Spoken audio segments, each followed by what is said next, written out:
ikkinchisi mijoz bilan muloqotlar, ya. Middle part deydi buni. High ear deganda, sochiga taramagan, boshqa holat yo'q. Bitta kimdir baqir-chaqir qilib turib, kimdir xo'jayinchilik qilib turgani uchun, kimdir jurnal yozdirib, kimdir forma kiyib turgach, kiyasiz majburlikda. Tartibi men uchun emas-da bu narsa. Chevrolet stoysiz endi. Ya'ni arzon turadi soch olish narxi o'zi juda. 100 ming olsizlar har xil, to'g'rimi? 50 ming, 100 ming olsizlar, lekin 100 minglik qiymatda emaslar. Lekin nima beryapsizlar 100 minglik?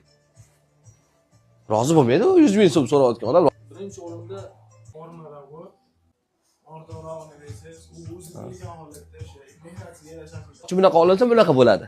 Bu sochim, ya'ni mijozni uvering, ishonchini birinchi buni qozonib olish kerak. Tushundimmi, Nobay aka? Lekin men sizga taklifim bunaqangi, который вы сказали, мне понравилось, но еще есть много стиль. Ya'ni men o'zim stil qilib beraman agar qarshi bo'lmasangiz. O'rta liniyani oldingda, bu yog'i uzunroq bo'ladi. Bolalar, tushunasizlarmi? Men bunga yon tarafdan hisoblasak, ya'ni o'rta liniya qaysi? Aha. Orqasini jingali